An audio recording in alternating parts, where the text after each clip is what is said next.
Hi guys, it's the Heavy Metal Strength Coach here, and today I'm just going to be giving some advice for some new personal trainers out there, or at least potential personal trainers looking to get into the industry for the first time. Now, when you're considering being a personal trainer, what I want you to really think about is whether you actually like coaching people or not before you commit to any kind of qualification or any kind of job, anything like that. And the reason is, if you don't like coaching people, you're going to hate being a personal trainer. So maybe try and coach some of your friends on the side. Maybe just try and do something with your partner, maybe a family member, something like that, and see how you respond to it.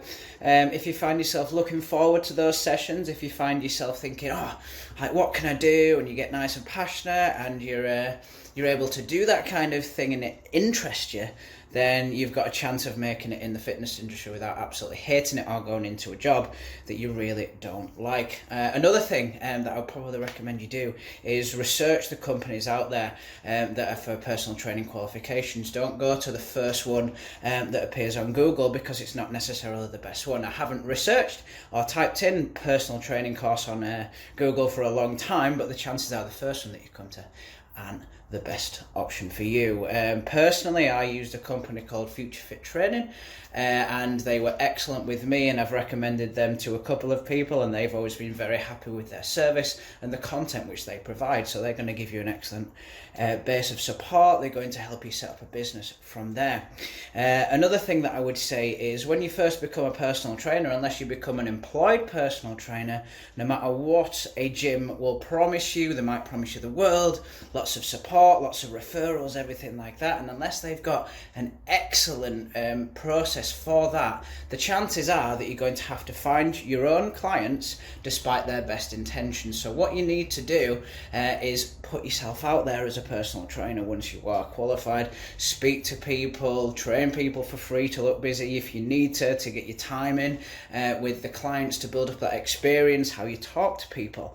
And that leads me on to my next point. What I want you to do if you're just becoming a personal trainer is work on your communication skills rather than working on the minute details of programming, because what you need first and foremost is to be able to communicate your message to someone else. Hopefully, as a personal trainer, you're going to have lots of time that you've been training, you've been lifting yourself, maybe you've been pursuing some kind of other fitness goal. But if you can't communicate your message, no matter what you've researched, no matter what you know about programming, you're not going to be able to communicate it. So I'd probably say for the first year or two, simply research the hell out of communication and get better and better at that. What I would also do is follow lots of personal trainers, strength coaches, and people like that that have spent lots of time in the field. So personally, I got really obsessed by reading Tony Gentlecore's work, Nick Tuminello's work, Dean Somerset's work, and for me, they talked about communication and effective communication alongside very scientific principles, but put in a simple way for personal trainers to implement with their clients.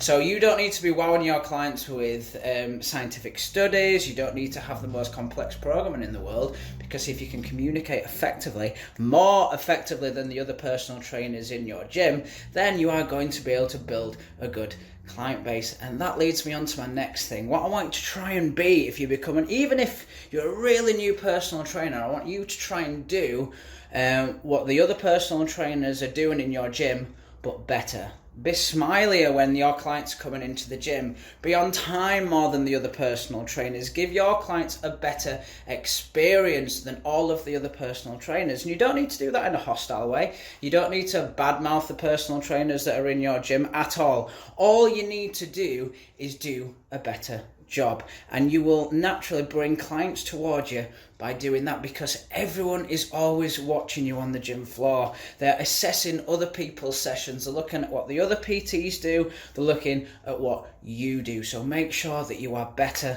than everyone else, even if you are less experienced. And that's exactly what I did when I became a personal trainer for the first time.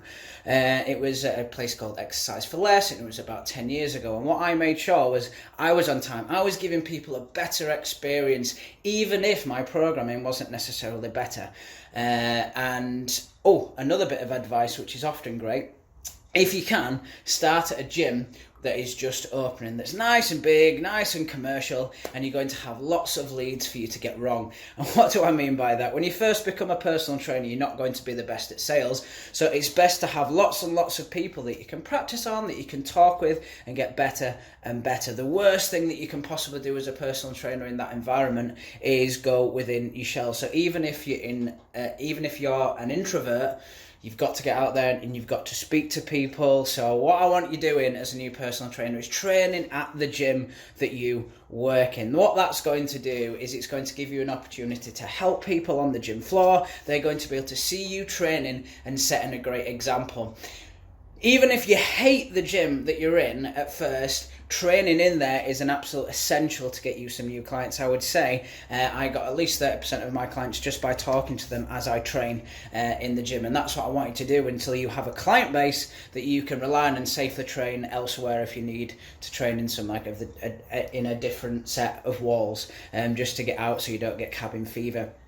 And then just get obsessed with researching communication first, and then you can build all the training theory on top of that as you get more and more advanced. And then the final thing that I would say is don't try to specialize straight away. Just get really good at coaching people in general. You're not going to get high-level athletes right off the bat unless you're in some kind of specialist facility. And as a self-employed personal trainer, I probably wouldn't recommend that right off the bat. I'd probably recommend that somewhere like 5, 6, 7, 8 years in. I wouldn't say go for a facility to begin with either. Make sure you're building your client base first in order to support your dreams in future. So guys, if you have any questions, please feel free to let me know, and I will try and get back to you as fast as I can, or I might even write a blog post about it. Thank you very much for watching, guys. I'll see you soon.